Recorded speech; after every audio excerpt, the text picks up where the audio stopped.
Chercheurs de vérité, salam alaikum. Je m'adresse donc à vous avec une nouvelle vidéo. On va s'arrêter sur le mot shahid, qui a été très mal compris et interprété dans le Coran. Par moment, shahid veut dire témoin, et par moment veut dire martyr.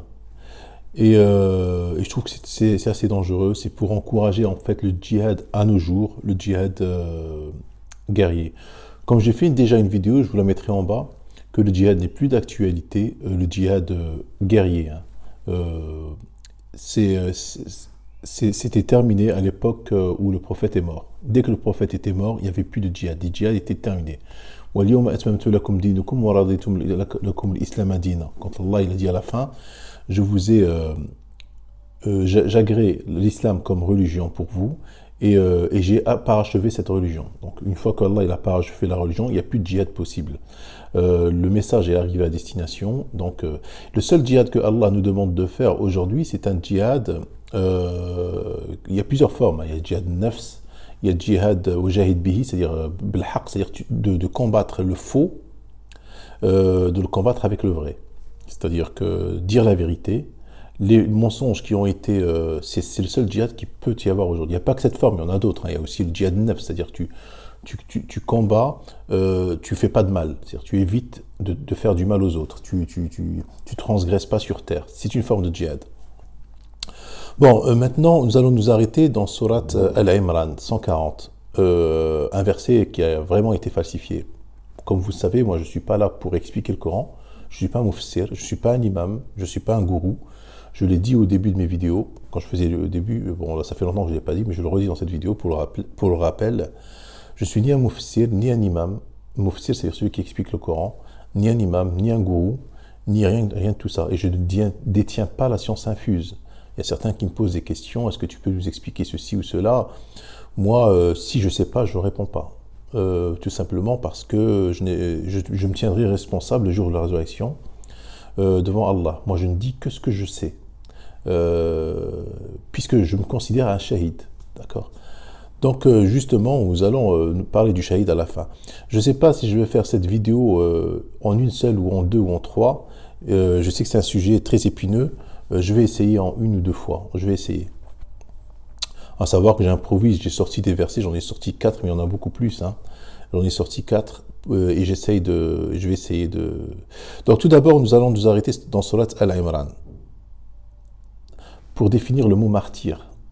Est-ce que le mot martyr existe dans le langage coranique? Je dis bien l'arabe coranique, parce que chez les arabes, aujourd'hui, c'est répandu que shahid veut dire martyr, d'accord?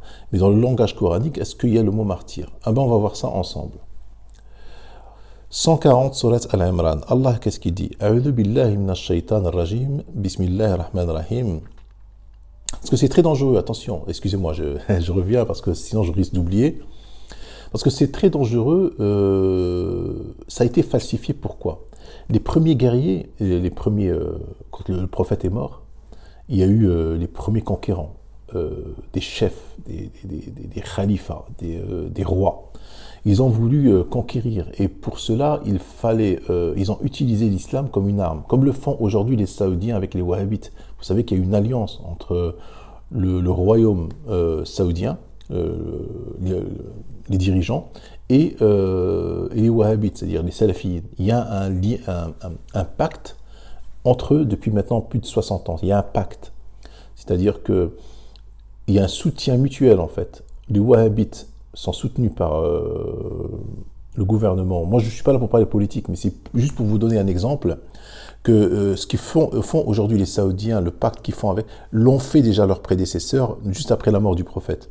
C'est-à-dire que Muawiyah ibn Abi Sufyan, il avait un pacte avec certains imams qui devaient expliquer dans les mosquées l'islam et à la sauce, à la façon qui va dans le sens du roi Muawiyah ibn Abi Sufyan.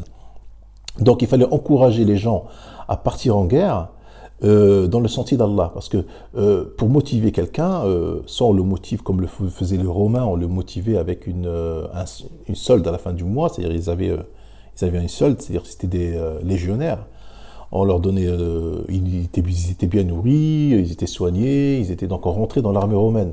Mais les Arabes, ce qu'ils ont fait, ils ont utilisé l'islam, ils ont utilisé le Coran, c'est-à-dire que si tu vas faire la guerre et tu pars loin dans les contrées à l'est ou à l'ouest, je sais pas moi, en Syrie, en Iran et au Maghreb, en Égypte, tout ça, eh ben tu auras le paradis à la fin. Et pour cela, il fallait tordre le cou à certains versets et, euh, et inventer ce mot shahid, le transformer en martyr. Alors que ça ne veut pas dire martyr. Ceux qui sont morts dans la cause d'Allah, je vous les réciter, c'est dans Surat al-Baqarah, ils sont récités. Hein. Mais c'est un autre mot, c'est mort dans le sentier d'Allah, c'est pas martyr. Bon, je ne vais pas trop parler, on va y aller directement. Le 140. A'udhu billahi minash shaitanir rajim, bismillahir rahmanir rahim. Si une blessure vous atteint, pareille blessure atteint aussi l'ennemi. Ainsi, faisons-nous altérer le jour parmi les gens, les jours parmi les gens, afin qu'Allah reconnaisse ceux qui ont cru et qui choisissent parmi vous des martyrs. Et Allah n'aime pas les injustes, qui choisissent parmi vous des martyrs. Mais l'Arabia, liyattakhida wa yattakhida minkum shuhada. Je ne dis pas tout le verset, hein, je dis juste la partie qui. Wa yattakhida minkum shuhada. Donc shuhada, le mot shahid, shuhada, il en traduit par martyr. Moi je le traduirai.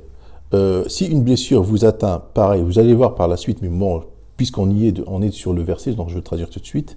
Si une blessure vous atteint, pareil, blessure atteint aussi l'ennemi. Ainsi faisons-nous altérer le jour parmi les gens, les jours parmi les gens, afin qu'Allah reconnaisse ceux qui ont cru et qui choisissent parmi vous des témoins. Et Allah n'aime pas les injustes. Donc là, on y va tout de suite dans le 54, par exemple. Toujours dans la même sourate, le 54.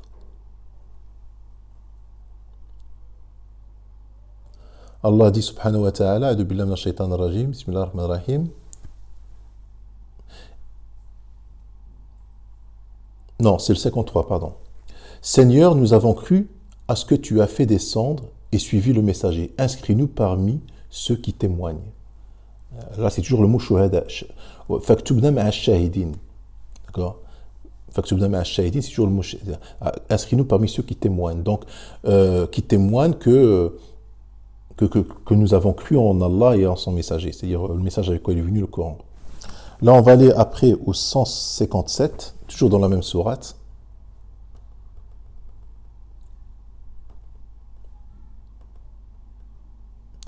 « 157. Ah, là, on voit déjà que ce que ça veut dire quelqu'un qui est mort dans le sentier d'Allah. Et ils l'ont bien traduit, c'est ça qui est bien. Le 157. Et si vous êtes tué dans le sentier d'Allah, ou si vous mourrez, un pardon de la part d'Allah est une miséricorde, valent mieux que ce qu'ils amassent. Donc, mourir dans le sentier d'Allah,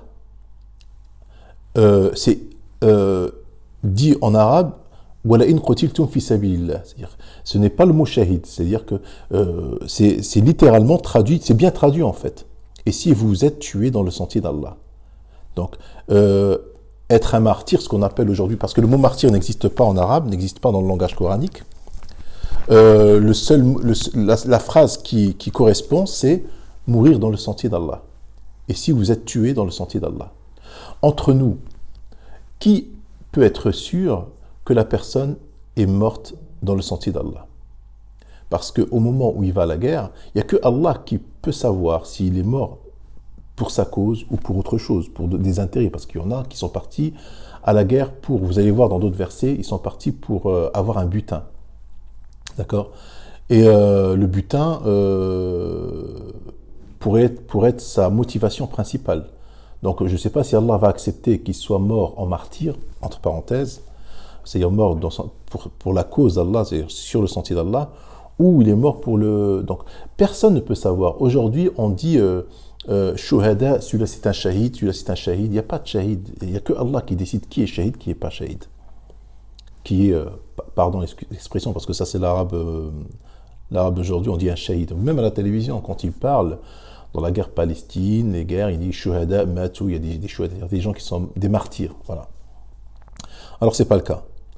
Donc on continue. Le 157, donc le 158. Alors il te dit dans le 158 que vous mouriez ou que vous soyez tués, c'est vers Allah que vous serez rassemblés. Donc c'est toujours, bon, le terme c'est et si vous êtes tués dans le sentier d'Allah. C'est ça le vrai terme, le vrai...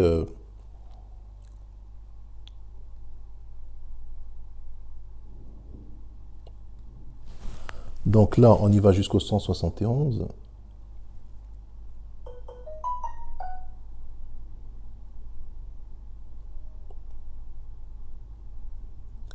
Donc le 171.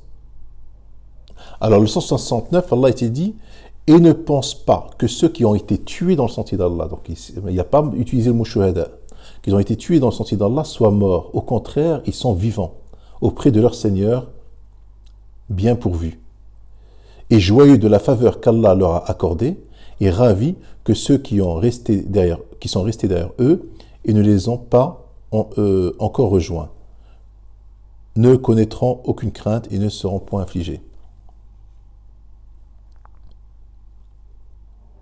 Et ils sont ravis d'un bienfait d'Allah et d'une faveur et du fait qu'Allah ne laisse pas perdre la récompense des croyants. Donc là, ce sont des gens qui sont morts dans le sentier d'Allah, qu'Allah dit qu'ils sont vivants, ils ne sont pas morts, et il s'agit des gens qui sont morts dans le sentier d'Allah. Allah n'a pas utilisé le mot shahid, il a utilisé la phrase qui sont morts dans le sentier d'Allah. Donc dans la vidéo suivante, nous allons définir autre chose. Par exemple, le shahid dans Surat Yusuf. Que Youssef, lui, il y a eu l'expert. Vous allez voir, il y a le mot... Alors, il y a une différence entre le mot shahid et le mot shahid. Shahada ou shahid. C'est-à-dire, shahid, c'est le témoin. Le shahid, c'est l'expert. C'est un expert que par le raisonnement, il arrive à une conclusion et il témoigne. C'est-à-dire, c'est ce qu'on appelle aujourd'hui un expert au tribunal. Il va témoigner, par exemple, avec l'ADN... un biologiste avec l'ADN, il va témoigner que cette personne est bien la personne qui a tué, violé cette personne. Salam alaikum.